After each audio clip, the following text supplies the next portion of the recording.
অক্লান্ত পরিশ্রম করে গুলি রায়বাড়ী এলাকার শ্যামল দেববর্মা রাবার বাগান করেছিলেন।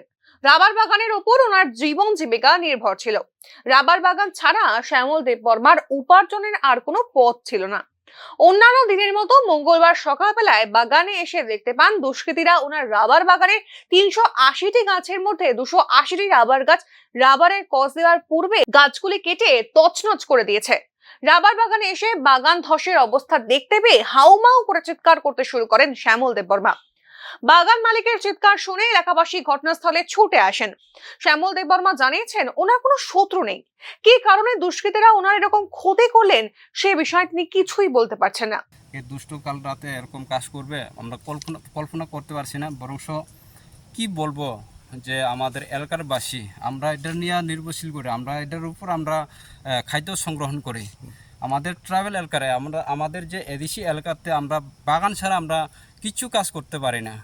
এটাই আমাদের ভরসা, এটা দিয়ে আমরা ফ্যামিলি চলে। যা ফ্যামিলি হইতে বাচ্চার পড়াশোনা হইতে আমরা এটা নিয়ে আমাদের খাদ্য সংগ্রহণ হইতে ইনকাম হইতে অল টোটাল আমরা এটা দিয়েই আমরা নির্ভর করি। কিন্তু আজকে যে এরকম কাজ করে দুষ্টামি করছে, এটা কি পদক্ষেপ নেব আমরা প্রস্তুত আছি। আমাদের এলাকার বাসী সবাইকে আমরা জানাচ্ছি আজকে সকালে সব আমরা আসার পরে দেখার পর্যন্ত এখন কি স্টেপ নেবে আমরা আবার সিদ্ধান্ত করব।